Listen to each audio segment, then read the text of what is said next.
क्या अमेरिकी राष्ट्रपति डोनाल्ड ट्रंप ने अमेरिका को तबाही की तरफ ढकेल दिया है? और मैं ऐसा क्यों कह रहा हूं दोस्तों? क्योंकि याद कीजिए 24 घंटे पहले अमेरिकी राष्ट्रपति डोनाल्ड ट्रंप एक यू टर्न लेते हैं। उन्होंने अगले 90 दिनों तक सहयोगी देशों पर जो टैरिफ है वो सिर्फ 10% लगाने का फैसला कर लिया।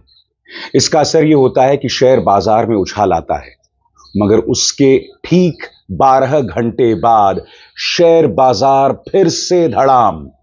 इस वक्त अमेरिकी पत्रकार कह रहे हैं कि डोनाल्ड ट्रंप देश को तबाही की तरफ ढकेल रहे हैं। समानांतर तौर पर डोनाल्ड ट्रंप की पूरी निगाह जो है वो इस वक्त चीन पर है। चीन पर उन्होंने टैरिफ 125% से बढ़ाकर 145% कर दिया है। यानी कि डोनाल्ड ट्रंप चीन के साथ एक सीधी जंग शुरू कर चुके हैं। मगर खुद अमेरिकी न्यूज चैनल CNN कह रहा है कि चीन इसके लिए तैयार है और चीन ने इसके लिए तैयारी आज से नहीं 8 साल से की थी। यानी कि चीन को पता था 8 साल पहले कि ऐसा दिन आ सकता है, लिहाजा उसने पूरी तैयारी कर ली है। मगर जैसे मैंने कहा, अमेरिका और चीन के बीच में व्यापार जंग शुरू हो चुकी है। अब अमेरिका ने चीन पर 145% टैरिफ लगा दिया है। यह कदम सही मायने में भस्मासुरी है। इसका नुकसान सिर्फ और सिर्फ अमेरिका को हो रहा है, जो कुछ देर बाद मैं प्रमाणित करने वाला हूं। मगर जो खबर सामने आ रही है, आज की सबसे बड़ी खबर जिस पर आपको निगाह डालनी चाहिए आपकी स्क्रीन पर, अमेरिका ने चीन पर लगने वाले टैरिफ को 125% से बढ़ाकर 145% कर दिया है। व्हाइट हाउस ने कहा कि अमेरिका में आने वाले चीनी सामानों पर लगाया गया टैरिफ 145% है। बुधवार को अमेरिकी राष्ट्रपति डोनाल्ड ट्रंप ने कहा कि वो टैरिफ को बढ़ाकर 125% कर देंगे। हालांकि अमेरिकी प्रशासन ने अब पुष्टि की है कि पहले जो आंकड़ा बताया गया था उसमें पहले से लागू 20% का टैरिफ शामिल नहीं था। ये अब उस पर अलग से जोड़ा जा रहा है, जिसके चलते ये हो गया है 145%। आगे, इससे पहले चीन ने अमेरिकी सामानों पर 84% टैरिफ लगाने की घोषणा की थी। बुधवार को ट्रंप ने अपने व्यापक टैरिफ योजना में बदलाव करते हुए चीन को छोड़कर बाकी उन सभी देशों पर 90 दिनों तक टैरिफ को टाल दिया था जिन पर इसकी दरें काफी ऊंची थीं। लेकिन इस बीच सभी देशों पर 10% का बेस टैरिफ लागू रहेगा। आपके जहन में सवाल होगा दोस्तों, चीन के साथ जो व्यापार जंग चल रही है उसका क्या असर पड़ने वाला है? और सबसे बड़ी बात, इस वक्त अमेरिकी शेयर बाजार में हाहाकार मचा हुआ है। पहले जब डोनाल्ड ट्रंप 90 दिनों तक इस टैरिफ को मुलतवी कर देते हैं, शेयर बाजार में उछाल आता है, मगर उसके ठीक बाद जबरदस्त गिरावट। आपके स्क्रीन पर S&P 500 इंडेक्स गुरुवार दोपहर 5.2% नीचे था। नास्डैक में 6.1% की गिरावट आई और डाउ जोन्स इंडस्ट्रियल एवरेज 4.5% गिरा हुआ था। एक कैबिनेट मीटिंग में ट्रंप ने फिर से कहा कि आने वाले दिनों में परिवर्तन की दिक्कतें बनी रहेंगी। परिवर्तन की दिक्कतें बनी रहेंगी, यानी कि अमेरिकी अर्थव्यवस्था पर ऐसा तूफान आने वाला है जिसका अंदाजा किसी को नहीं है। सबसे बड़ी बात, इस वक्त अमेरिकी मीडिया में डोनाल्ड ट्रंप की थू थू हो रही है। MSNBC का यह कार्यक्रम देखिए, इसमें वहां के पत्रकार यह दावा कर रहे हैं कि ट्रंप की टीम बिखर रही है, क्योंकि ट्रंप जब यह बड़ा ऐलान करते हैं तो इलॉन मस्क गायब होते हैं। इलॉन मस्क जो कि अमेरिकी राष्ट्रपति के सबसे करीबी थी। हालांकि आज सुबह जो कैबिनेट की बैठक हुई है वहां इलॉन मस्क मौजूद थे। सुनिए MSNBC क्या कह रहा है डोनाल्ड ट्रंप के इस नए कदम को लेकर। Trump backed down. That was the New York Times headline today when Trump backed down, as predicted exactly 24 hours ago on this program. I mean, I didn't say it was going to be today. I didn't know that, but I did say the only way this was going to end, the only way was with Donald Trump backing down in the next few days, I suggested last night, or in a few months. The moron, as Elon Musk calls him, was nowhere to be seen in the media opportunities at the White House surrounding the great event of Donald Trump backing down today. Donald Trump's tariff advisor, Peter Navarro, was reportedly not in the room in the Oval Office when Donald Trump was composing his tweet that would revive the stock market today. But Treasury Secretary Scott Bessent was. And it was the Treasury Secretary standing alone beside the White House press secretary in the White House driveway for the dramatic televised version of the announcement heard around the world today. In what turned out to be the biggest media day of the year at the Trump White House, Elon Musk was nowhere to be seen. Elon Musk was silent today about the biggest news that Donald Trump has made in his presidency. Donald Trump backing down from his trade war was even bigger news than Donald Trump starting his trade war. And Elon Musk was silent about what Donald Trump did today. सबसे बड़ी बात, इस वक्त America में क्या चल रहा है कोई नहीं जानता। बाएं हाथ को नहीं पता दाएं हाथ क्या कर रहा है, और उसके लिए मैं आपके सामने ये मीडिया रिपोर्ट पेश करना चाहता हूं। इसमें बतलाया जा रहा है कि जब डोनाल्ड ट्रंप ने यू टर्न लेने का फैसला किया था, यानी कि अगले 90 दिनों तक सिर्फ 10% टैरिफ लगेगा कुछ देशों पर, चीन को छोड़ के, तो ये जो ट्रंप ने फैसला लिया, इसकी जानकारी उनके करीबियों तक को नहीं थी। सही सुना आपने। सुनिए इस बारे में MSNBC क्या कह रहा है। No end in sight to the largest man-made disruption to the global economy in recent human history. Markets today resuming their plunge. The Dow down about 1,000 points.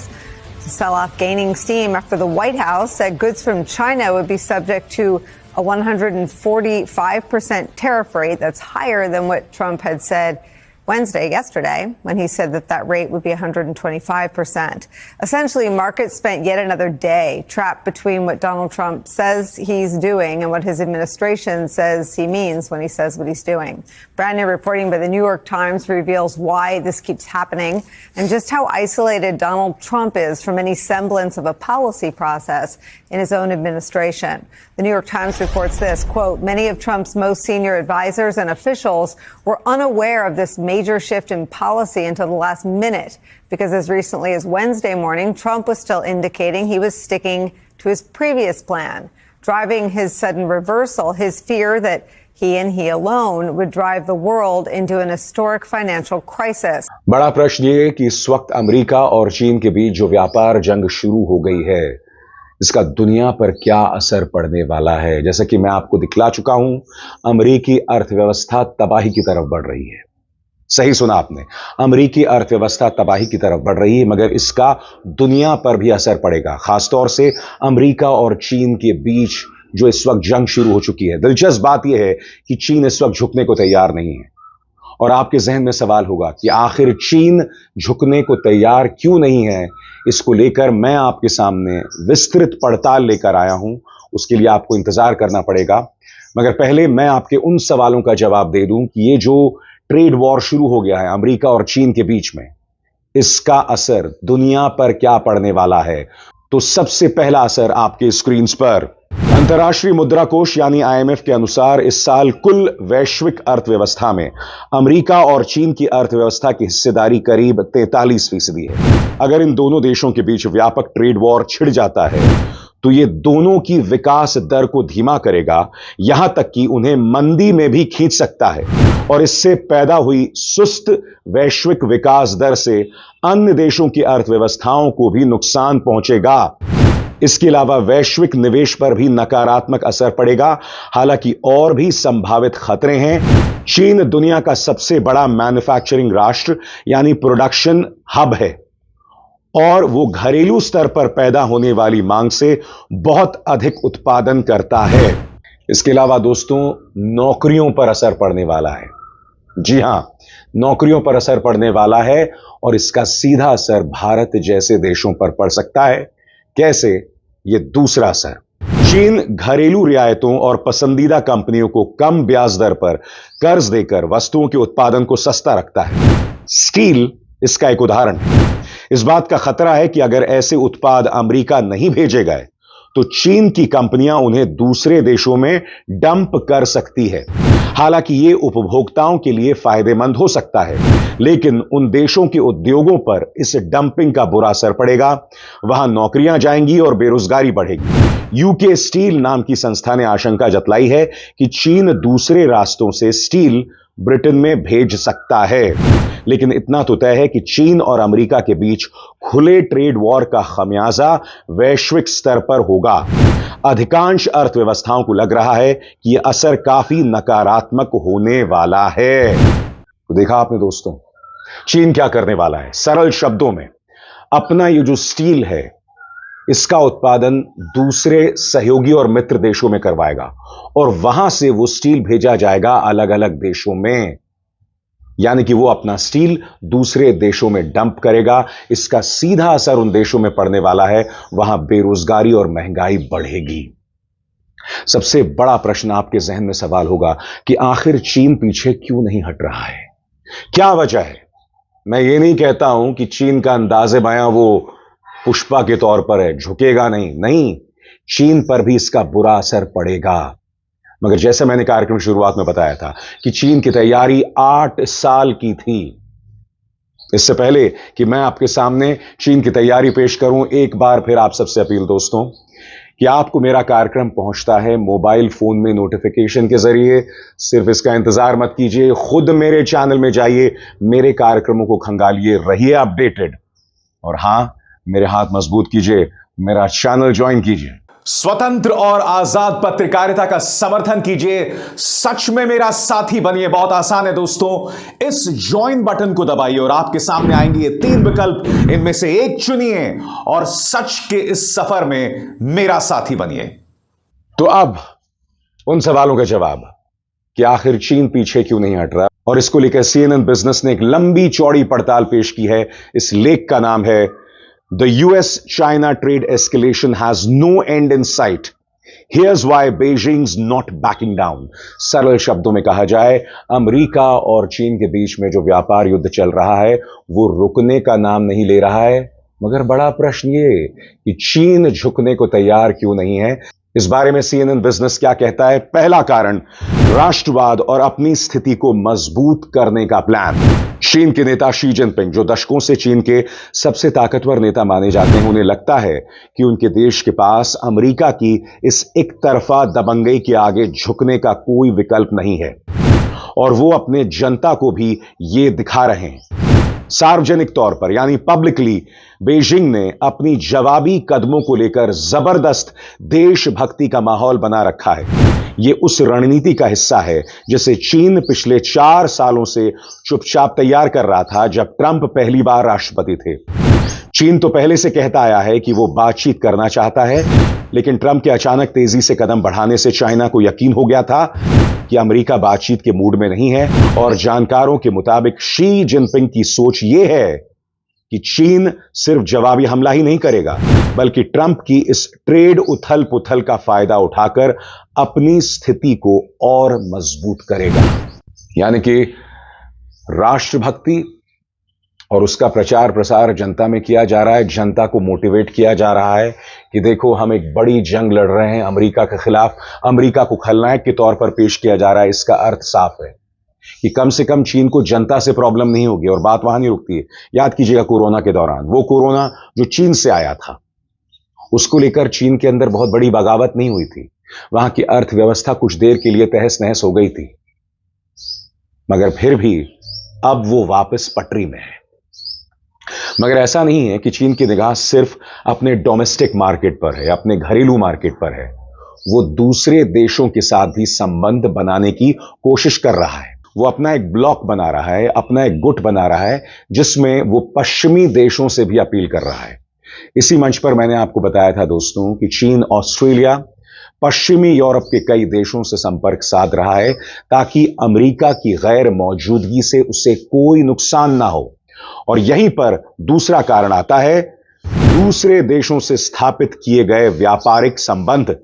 CNN लिखता है, आज चीन कहीं ज्यादा अच्छी हालत में है कि वो एक बड़े ट्रेड संकट का सामना कर सके, ऐसा एक्सपर्ट्स कह रहे हैं। 2018 के मुकाबले चीन ने दुनिया के बाकी हिस्सों के साथ अपने व्यापार संबंध काफी बढ़ा लिए हैं, जिससे अमेरिका को होने वाले एक्सपोर्ट अब उसके कुल एक्सपोर्ट का करीब 5वां हिस्सा से घटकर 15% से भी कम रह गए हैं। सरल शब्दों में कहा जाए, चीन जो है वो यूरोप के साथ अपने संबंध बढ़ा रहा है, अमेरिका पर जो वो आश्रित था वो खत्म हो रहा है। आगे उसके मैन्युफैक्चरर्स ने भी वियतनाम और कंबोडिया जैसे तीसरे देशों में बड़े पैमाने पर यूनिट्स लगा दी हैं ताकि वहां से एक्सपोर्ट करके अमेरिका के कम टैक्स का फायदा उठाया जा सके। चीन ने अपने रेयर अर्थ्स और दूसरी जरूरी मिनरल्स की सप्लाई चेन भी मजबूत कर ली है। मैन्युफैक्चरिंग टेक्नोलॉजी को एआई यानी आर्टिफिशियल इंटेलिजेंस और ह्यूमनॉइड रोबोट्स के साथ अपग्रेड कर लिया है और एडवांस टेक्नोलॉजी जैसे सेमीकंडक्टर्स में भी काफी आगे बढ़ चुका है। कहने का अर्थ क्या है दोस्तों? चीन क्या कर रहा है? वियतनाम और कंबोडिया जैसे देशों में अपने यूनिट्स स्थापित कर रहा है जिनके अमेरिका के साथ सामान्य संबंध है। अब वो क्या कर रहा है? अपना जो सारा सामान है इन देशों में बनवा रहा है और इन देशों के जरिए यह सामान अमेरिका को जाएगा। कहने का अर्थ साफ है कि अमेरिका चाहे जो भी कर ले, चीन ये तमाम रास्ते जो है वो बना रहा है और उसके जरिए अपना सामान अमेरिका में भेज रहा है। और जैसे मैंने बताया दोस्तों, ये तैयारी आज से नहीं थी, 8 साल से थी। यही वजह है दोस्तों कि चीन दुनिया के 2 बड़े सुपर पावर्स में शामिल है, क्योंकि वो आगे की तैयारी करता है। वो चाहता तो अपने देश के नागरिकों को अनर्गल मुद्दों में उलझा कर रख सकता था। वो चाहता तो जैसे कुछ देश अपने नागरिकों को औरंगजेब, हिंदू मुस्लिम, लव जिहाद ऐसे मुद्दों में उलझा कर रखना चाहते थे, वो ऐसा कर सकता था, मगर नहीं, वो प्लानिंग कर रहा था। और इस संकट की प्लानिंग 8 साल से चल रही थी। कैसे? आपके स्क्रीन पर 8 साल से की तैयारी। अमेरिका के टैरिफ के जवाब में हम तैयार हैं और हमारे पास अपनी स्ट्रैटेजी है। हम अमेरिका के साथ 8 साल से ट्रेड वॉर कर रहे हैं और इन संघर्षों में हमें अच्छा खासा तजुर्बा हासिल है। यह बात जो है कम्युनिस्ट पार्टी के अखबार पीपल्स डेली में छपी है। यानी कि अमेरिका के साथ ट्रेड वॉर शुरू हो सकता है, हालात 145% टैरिफ तक पहुंच सकते हैं। इसकी तैयारी चीन एक अरसे से कर रहा था। आगे इस रिपोर्ट में यह भी कहा गया है कि बीजिंग घरेलू खपत को बढ़ाने के लिए असाधारण कदम उठा सकता है, क्योंकि यह अब तक कमजोर बनी हुई है और साथ में इकोनॉमी को सपोर्ट करने के लिए दूसरी नीतियां भी ला सकता है। हमारे जवाबी प्लान पूरी तरह तैयार और भरपूर हैं, इस रिपोर्ट में यह भी कहा गया है। मगर चीन इन तमाम आशंकाओं को ठंडा कर रहा है। मगर समानांतर तौर पर अमेरिका के अंदर, जैसा कि मैंने आपको अभी अभी बताया, ट्रंप की टीम बिखर रही है। ट्रंप की टीम को यह नहीं पता कि डोनाल्ड ट्रंप अगला कदम क्या उठा सकते हैं। सुना सुना सा लगता है ना? इसके अलावा अमेरिकी शेयर बाजार में हाहाकार छाया हुआ है। ये तमाम मुद्दे अमेरिका के लिए आगे का रास्ता मुश्किल कर रहे हैं। बहरहाल हमें इंतजार करना पड़ेगा। जो भी हो, ये ट्रेड वॉर शुरू हो गया है। हालात बहुत दिलचस्प हैं। हालांकि दिलचस्प एक सही शब्द नहीं होगा, क्योंकि इसका बुरा असर कई देशों पर पड़ने वाला है। भारत अब तक खामोश है।